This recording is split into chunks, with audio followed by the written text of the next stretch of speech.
by Bosch Power Tools, engineered and designed for safety and durability to meet the needs for woodworking and the construction industry. Right there. I thought you were going to mark out the wall for the window. I did, but it made such a nice frame that I thought I'd draw a picture in there. That's what I used to draw. See, B-17s. That's when I was a kid. That's what I used to draw. Only you. You even signed it, huh? I did, yeah. I'm Joe Prin. And I'm Stan Mackey. See you right Today's there. project is installing glass blocks. We're going to show you how to put a glass block window into this wall right here on today's episode of Home Fix.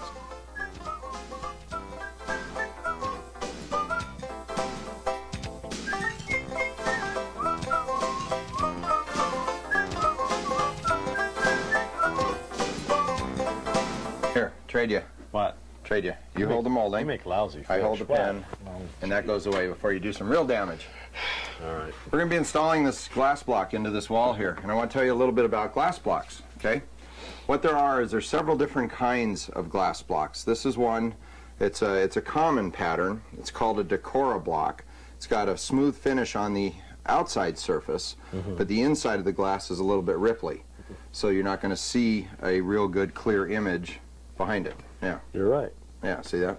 It looks like those mirrors in the funhouse. These glass blocks are an 8 by 8 inch size. There's also a 6 by 6, there's 4 by 8s, there's 12 by 12s, many different sizes depending on what you want to do with them. We've chosen this size for the window here so that we have 4 blocks going across, 3 blocks tall. So what we did is measured this out to fit that. Now the glass block itself, you got your tape on you? Like that one? Yeah. When I say that it's an 8-inch glass block, it's not actually 8 inches. If you notice, it's about 7 3/4 inches wide. Okay, now what that's for on there is to allow a mortar joint between the glass blocks, and we're going to be using 1/4-inch spacers to do this, so that's going to give us our finished size of 8 inch. Now what we've also done is we've taken and allowed a little bit extra in the size of the hole that we're going to cut to make up for the framework and for the mortar joint around the edge of the frame full of glass blocks there. So here we went 24.5 by 32.5. Okay. All right. Now this is the woodwork that we're going to be using. We're using a solid hemlock material because this matches the rest of the trim that's in the house. This is regular jam stock like you'd use around doorways, and this is regular 2 1/4 inch colonial pattern casing that would trim out a doorway. That's going to be what frames our opening and the trim around the window after we get done. That way everything in the house is still going to match. It's going to look like it's on purpose. Did you know this is what Socrates drank? Colonial casing? Yeah. Hemlock. Oh. This is educational television. Would you mind putting a finish on all those? No. Match this on all the trim All of it? and Oh. coat that with lacquer so that it's ready to go before we install it. Sure, I got nothing. I'm going to start cutting the hole in the wall. Here. And what look I out. need to do that is to prep the area by getting some plastic down here so that we don't get debris all over their carpeting and to catch anything that falls out of the wall.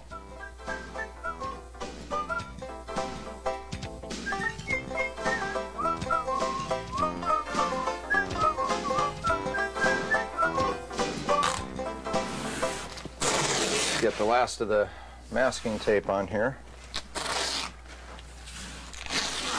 Now the reason I'm using this tape is not just because it's green and it looks pretty on camera. What the purpose of this is painter's tape. It's a special tape that can remain in place for a longer period of time, and it also comes off without leaving any of its adhesive on the wall. And the other purpose of it is it's more moisture resistant, because when we start doing some of the mortar work, we're going to have a little bit of water around here, and the tape would come loose, and we need that to keep our wall protected by holding up the plastic. So my next move here now is to start cutting the sheetrock out and see what we've got behind us here. There's always going to be surprises, and we suspect that there's an electrical line running through here that may have to be moved. If we're lucky, it's not there, so we'll see what happens.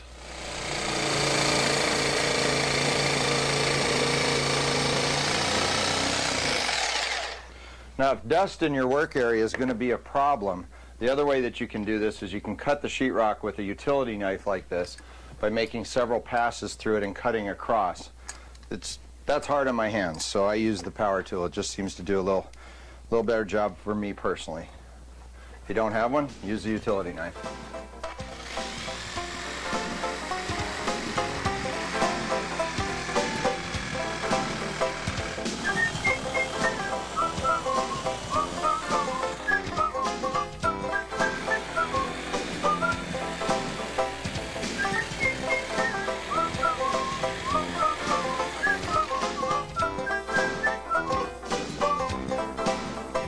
carefully remove this piece of sheetrock now.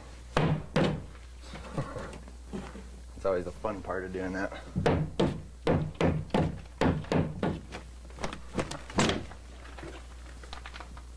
Big moment of truth. Oh, not bad. Just a couple wires. Good.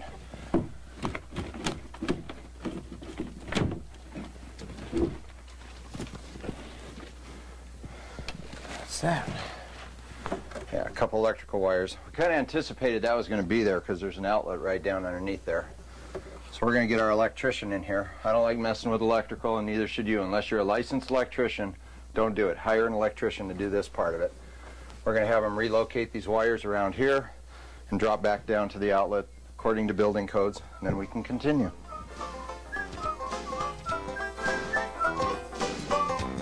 I've started putting in some 2x4 blocking in between the sheetrock where our studs aren't. Okay, now this is totally just a decorative wall. There's no load-bearing capability needed by it. So we're just putting blocking in there strictly as a spacer to hold the sheetrock apart at the right distance. So this is my last piece to go in. Get that in there.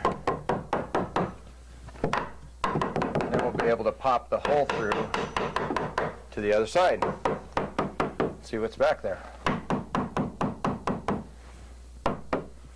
Okay, nail that off and check it with a level and we'll start cutting. Now we're using a reciprocating saw with a long blade on this to get through here. Of course, you could always take and mark 4 little holes in the corner with a drill, go to the other side, and cut it again with a utility knife if you don't have the reciprocating saw handy for you.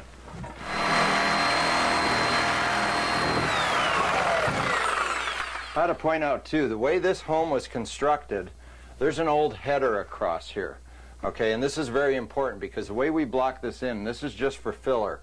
If you were doing this on another type of a wall that did have weight being pushed down on it, you'd want to take and put a new header across this along with trimmer studs and king studs that run all the way to the floor and to the ceiling on each side of it. But again, here, this is just cosmetic and it's not needed.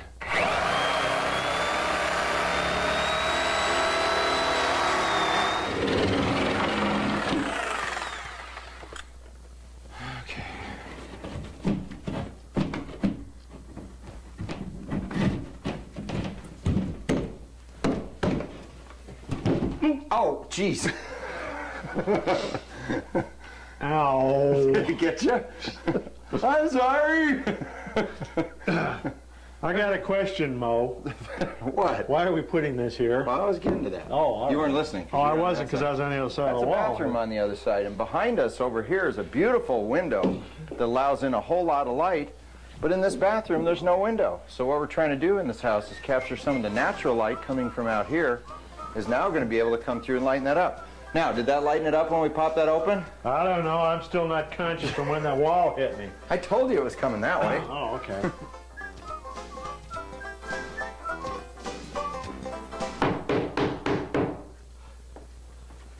You get it? Yep, I got it. All right. Well, now we're going to put the trim up inside here.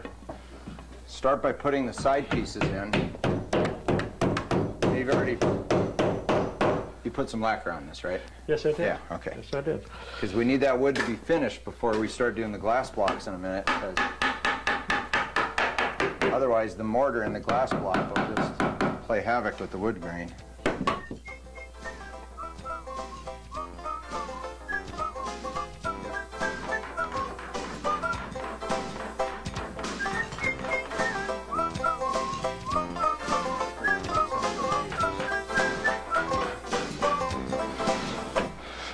Okay. Now the fun part. Now we can do what this show's all about. Glass blocking. Yeah. Yep. Which means we need to start by mixing up some of the mortar mix. Yeah. I'll start laying out some blocks. All right. The mortar mix that you use to put glass block in is actually kind of special. It's not your ordinary mortar mix. You'll want to get the mortar mix the same place you get your glass block. Just ask for the glass block mortar mix.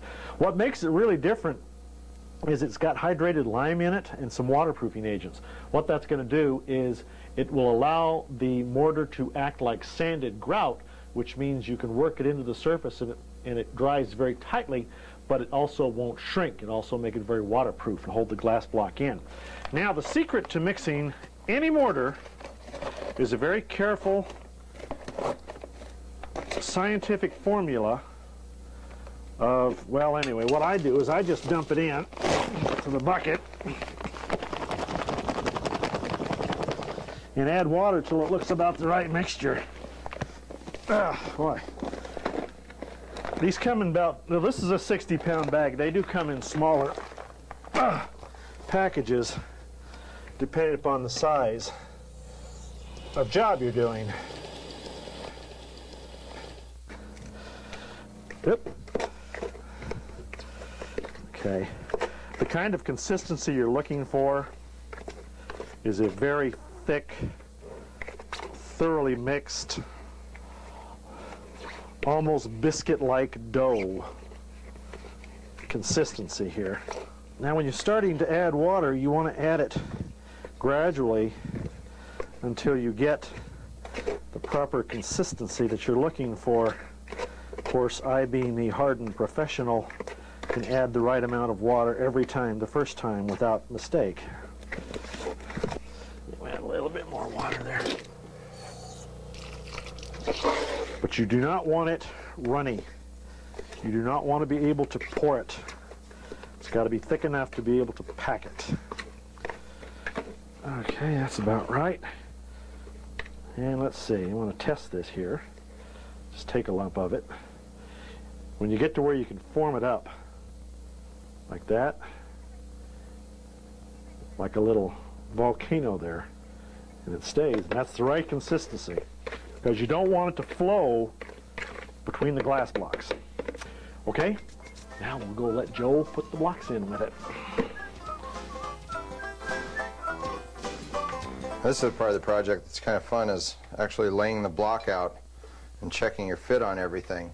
What we're using are some plastic spacers. Now if you look at this, what these are is a little device that goes in between each of the pieces of glass block. And in this case here, this is being used where 4 of the blocks come together to form a corner. There's also, if you look right directly below this, there's the same piece of plastic, same spacer, that's being used as a T type of section because it's going in between 2 blocks and sitting on the base. So that's where I've taken this pair of nippers and actually just cut the plastic, and it's designed to do that. If you look here, the plastic will actually just break off. The tip of these will just snap right off, and then you can take your nippers and cut the plastic to form, whether it's a T spacer at the bottom, or if you look over to the corners, there's the corner spacers too. So it's the same spacer that comes in the bag.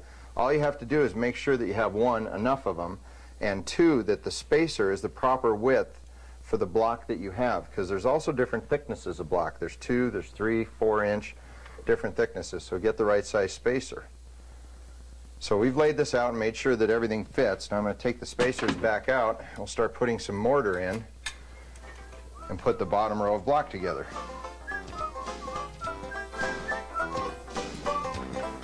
Okay, here's the mortar. Good. Oh, right there. Careful. All right. Don't slip this time. Got a pointing trowel. That's an important thing to have here. Yes, it this is. helps work it into Yes, it place. is. And the putty knife that you buried in there. Yeah, okay, well, you give me that and I'll go No, back no, and no. do it. What? I'll use that. I'm going to use Okay, the well, I'll bowl. go use the other one then. Okay, you got another bucket? Yeah, Okay, so you can mix up some more? yeah, Okay, okay. Shall I go now? that would be fine. All right. And you start with the hardest ones first, which are your corner block. What I'm doing is putting a layer of the glass block mortar on there. And all this is for is just filler in between the blocks, all right? Its structural value is going to come after it hardens up. And the blocks are coated with some, I don't know what it is, but it's kind of somewhat tacky. And when it dries, the mortar, it bites into that. And I mean, this stuff holds together incredibly strong. So I put just a good heavy layer on this, hoping that it's going to start squishing out, but realizing that if it doesn't get everywhere, as far as the doesn't fill all the gap, then we'll be able to still pack a little bit in with a pointing trowel. So we'll get one of the bottom spacers, which is the T-shaped spacer. Get this first one, turn it over. Okay.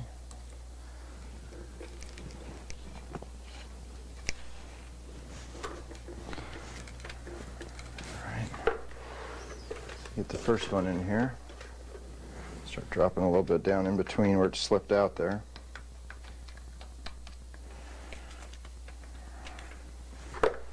That's one of the blocks. Get another spacer ready and grab another block. Do the same thing once again.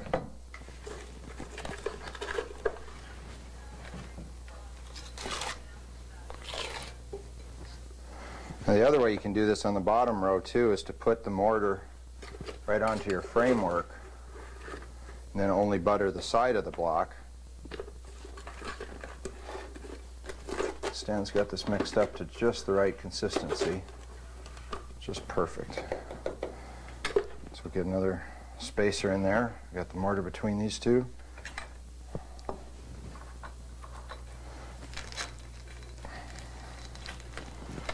Stick that in there. Again, I'm not worried about the cosmetics of it yet. This is like tile grout, like Stan was saying, so we'll be able to work it in there after we get a little further.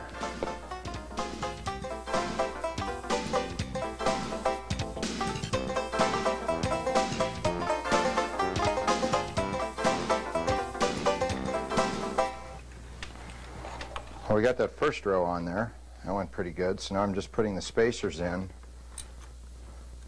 on the second row of block. See, like that one was a little tight, so that evens it out, makes the blocks nice and square. So we're going to have even gaps all the way around, because you can't really tell when you've got mortar splattered all over the place like this. All right, so that's in there. So now I can cover this with a layer of mortar, start setting blocks, and get the second row in.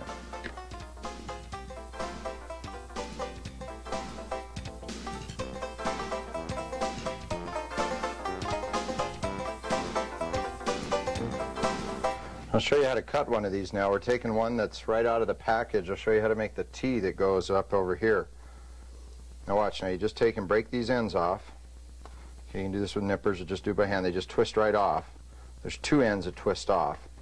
And then this corner piece here that keeps it from sliding through the block, there is a little indented line on there. I haven't had a lot of luck just breaking them off there, so I just take a pair of nippers and just cut the plastic off. So we'll do that on both sides, and then it's ready to go up here in the corner. That becomes the corner piece, right like that. Stan, I'm going to need you on the other side of this. Somehow I've pushed it in a little bit, so if you can get on the other side, and we actually need to square up the block now in the opening a little bit. So if you can just push this over here, kind of push right at the bottom and the top block. There we go. Oh. Okay, now I'm ready to put this in, and we'll fit these in. Now the last part of these things, these are going to have to all be hand tucked and pointed in up above here, because there's no way to butter it and then get them in here. So I'm just going to do the bottom row, and then the rest we'll just have to do in there by hand. Okay. Now here's a good shot for you to take a look at. Look at the edge of this block. You notice that the center is lower and also has this little ridge running down through it. Well, that ridge is where they've actually liquid melted welded the two halves of the block together, but it also creates a good place to hold the mortar. That's why this is so tough once it's put together. The mortar is thicker in between the blocks than it is at the sides that you're going to see. Now, this is the tricky part, is getting these things in here. This is where we say goodbye from this side of the wall.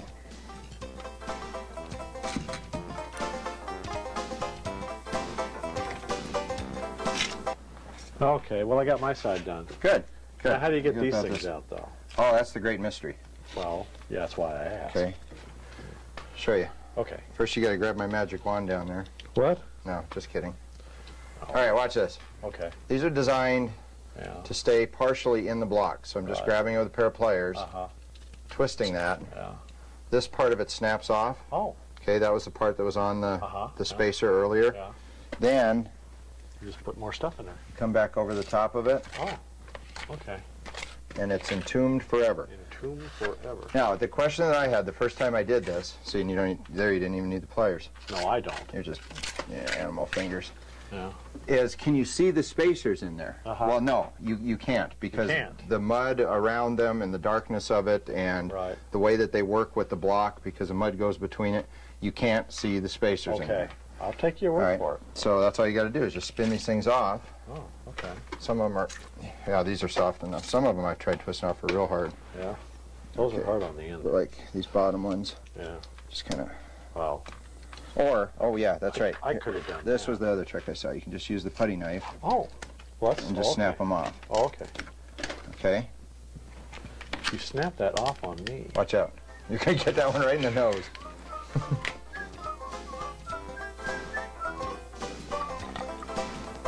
Next step after you've got this all filled in with your glass block mortar is to start with a sponge. And here's the kind that I like using. This is a sponge that's flat on one side, but also has fairly sharp corners on the edges of it.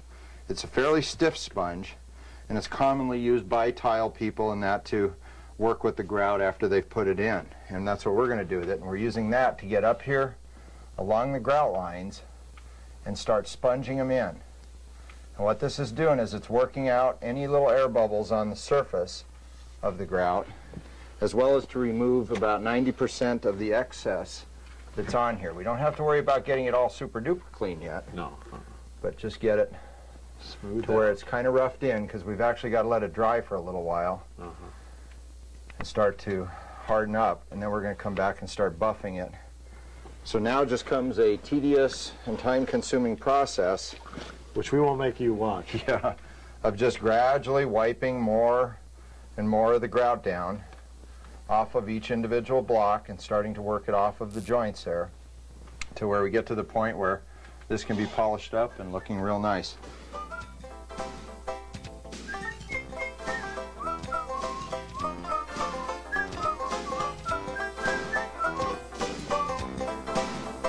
Now we've been cleaning this off now for about probably close to half an hour of just the detail work. What we've done is try to remove as much of the mortar that has gotten over and slopped onto the block as possible.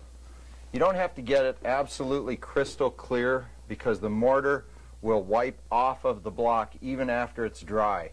But you do want to get off the majority of it, just so that you can buff it off with either a paper towel or a clean terry cloth rag. Now the first part of this, as you saw starting just a little while ago, was done with a sponge. Now what I've switched to is just an old washcloth, an old terry cloth washcloth, and we're using that, and Stan's on the other side doing the exact same thing. We're using that just to get off as much excess as we can on the block, and then also around the wood edging, trying to get nice tight corners. One of the things you can do to create a little bit of extra clean detail is with your pointing trowel, get up into the corners of the framework and kind of scrape them out and make sure that the mortar is nice and tight and square into those corners, and clean them up. And then the corners look real nice there too. So we'll go around and hit all of these. Actually not too bad, because we've done this a couple times throughout the process, just sneaking up on it. How we're going to let this do is let this dry just a little bit more and come back with the final wipe off with a dry rag, and that's going to polish it and make the glass just crystal clear, even though you can't see through it. The glass will get rid of this cloudiness that's on it, and that's just drying mortar. Now we're ready to put some trim on. Stan, you over there? Uh-huh. I can kind of sort of see you back there. About ready to cut some trim? Oh, yeah. You'll have Okay. to come finish this, though. I put another coat of lacquer on it out there earlier, so as soon as you're done hollering, we'll put up the trim around the edge of this, Okay? and we'll be done.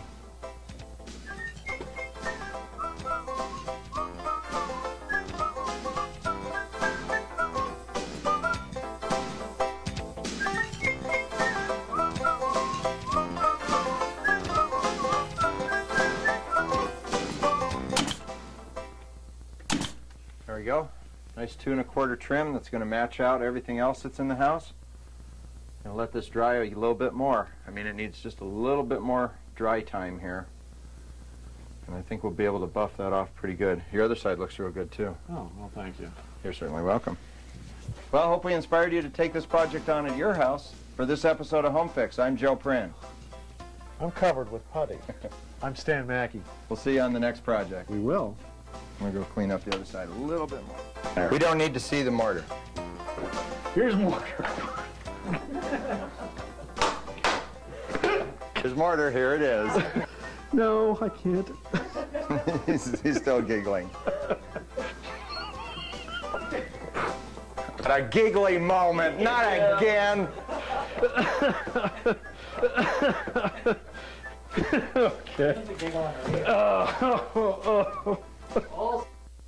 Home Fix is made possible on Idaho Public Television by Home Adventure Magazine, your guide to the home building industry, available in the Treasure Valley, Portland, and Salt Lake City. And by Bosch Power Tools, engineered and designed for safety and durability to meet the needs for woodworking and the construction industry. And by Bosch Power Tools, engineered and designed for safety and durability to meet the needs for woodworking and the construction industry.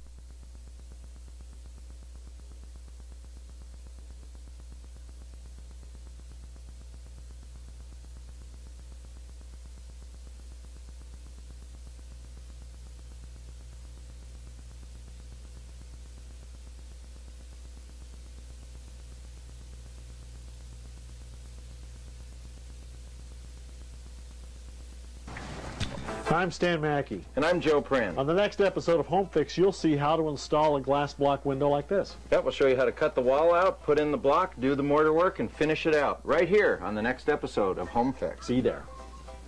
You missed a spot.